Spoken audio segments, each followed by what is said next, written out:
வணக்கம். இந்த வீடியோல நாம இசை புயல் ஏ.ஆர். ரஹ்மான் அவர்களைப் பற்றிய சில தகவல்களை பார்க்கலாம்.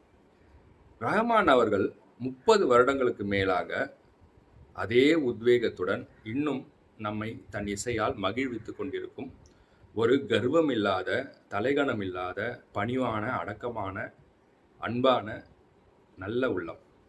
அவருடைய மகத்துவம் என்னன்னா, அவர் நெறைய பாடகர்களுக்கு வாய்ப்பு கொடுத்திருக்கிறார். அதே மாரி நெறைய இசைக்கலைஞர்களுக்கும் வாய்ப்பு கொடுத்துக் கொண்டிருக்கிறார். தன் இசையை புதுப்பித்துக் கொண்டே இருக்கிறார். தேடிக்கொண்டே இருக்கிறாரு. வேற பரிமாணத்துல இசைய கொடுத்து நம் ரசனையை வளர்த்துக் கொண்டிருக்கிறார். அன்று ரோஜா முதல் இன்று தக் லைஃப் வரை நம்மை பிரமிப்பில் ஆழ்த்திக் கொண்டிருக்கும் ஒரு மகத்தான இசையமைப்பாளர், இசைக்கலைஞர் ஏ.ஆர். ரஹ்மான் பற்றிய சில தகவல்கள் உங்களுக்காக. ரஹ்மானை அறிமுகப்படுத்தியவர் மணிரத்னம் அவர்கள். அந்த விசுவாசத்திற்காக எப்ப மணிரத்னம் கூப்பிட்டாலும் உடனே போயிடுவாரு. 2 பேரும் சினிமா பற்றி விவாதிப்பார்கள். அது மட்டும் இல்லாம மணிரத்னம் அவர்களுடைய எல்லா படங்களையும் இசையமைப்பது ரஹ்மான் அவர்கள் தான். மிகச்சிறந்த வித்தியாசமான இசைகளை மணிரத்னம் படங்களில் நாம் கேட்க முடியும். அதுக்கப்புறம் பொழுதுபோக்குன்னு ரஹ்மானுக்கு எதுவும் கிடையாது. பார்ட்டி, தியேட்டர்ஸு, ரெஸ்டாரண்ட்ஸ், அது மாதிரி மால், வெளிநாட்டு பயணம் இதிலெல்லாம் அவருக்கு ஆர்வம் கிடையாது. அவருக்கு நேரம் இருக்கும்போது தன்னுடைய குழந்தைகளோடு நேரத்தை செலவிடுவார். இல்ல இறைவனை தொழும் பழக்கம் அவருக்கு உண்டு. இது 2த்துல தான் அவருக்கு ஈடுபாடு அதிகம். ரஹ்மான் அவர்களுக்கு அமீன் என்ற மகனும், கதீஜா, ரஹீமா என்ற மகள்களும் இருக்கிறாங்க. இதுல அமீன தன் கூடவே இசை அமைப்பின் போது வச்சுக்கிறார் ரஹ்மான். அமீனுக்கு இப்பொழுதே பல பட வாய்ப்புகள் வருகிறது. இருந்தாலும் இன்னும் நிறைய அமீன் கத்துக்கணும். கத்துக்கிட்டதுக்கு அப்புறம் 2 வருஷம் கழிச்சு அவனை அறிமுகப்படுத்தலாம் என்ற முடிவோடு இருக்கிறார் ரஹ்மான். அதே மாதிரி மகள்களையும் இசையை கற்றுக்கொள்ள வேண்டும் என்று அவர்களை ஊக்கப்படுத்திக் கொண்டிருக்கிறார்.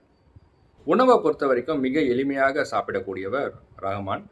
விதவிதமாக எதிர்பார்க்கக்கூடியவர் அல்ல.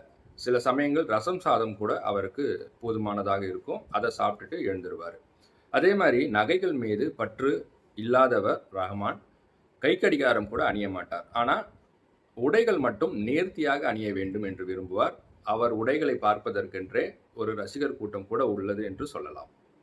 ரஹ்மான் தன்னுடைய பிறந்த நாளான ஜனவரி 6 மிக எளிமையாக கொண்டாடுகிறார். காலை தொழுகை, பிறகு ஆதரவற்றோர் இல்லம் என அவருடைய நாள் கழிகிறது. ரஹ்மான் ஒரு தனிமை விரும்பி. ஆனால் இப்பொழுதெல்லாம் அவர் பொது நிகழ்ச்சிகளுக்கு வருகிறார். கலகலப்பாகவும் இருக்கிறார். ரஹ்மான் அவர்கள் குடும்ப சூழல் காரணமாக 9ஆம் வகுப்பிலேயே தன் பள்ளி படிப்பு நிறுத்திக் கொண்டார். அவர் பத்மசேஷாத்திரியில் படித்தார். அவருடைய சுயசரிதையை எழுத பலர் அவரை வற்புறுத்துகிறார்கள். ஆனால் அவர் இதுவரை அதற்கு ஒப்புக்கொள்ளவில்லை. பெண் குயின் பதிப்பகத்தார் அவர் வாழ்க்கை வரலாறை எழுதியிருக்கிறார்கள். ஆனால் அதை தன் சுயசரிதையாக அவர் ஏற்றுக்கொள்ளவில்லை. நிறைய பாடகர்களை அறிமுகப்படுத்தியது ரஹ்மான் அவர்கள்தான். திறமைகளை கண்டுபிடிப்பதில் அவருக்கு நிகர் அவர்தான். வெளிநாடுகளில் அவருடைய கச்சேரி மிகவும் பிரபலமானது. டிக்கெட் அறிவிப்பு வந்தவுடனேயே எல்லா டிக்கெட்டுகளும் விற்று தீர்ந்துவிடும். அது தொடர்ந்து இன்று வரை நடந்து கொண்டிருக்கிறது. ஒரே ஒரு ரசிகனுக்கு பிடித்தாலும் கூட அது நல்ல இசைதான் என்று சொல்பவர் ரஹ்மான் அவர்கள்.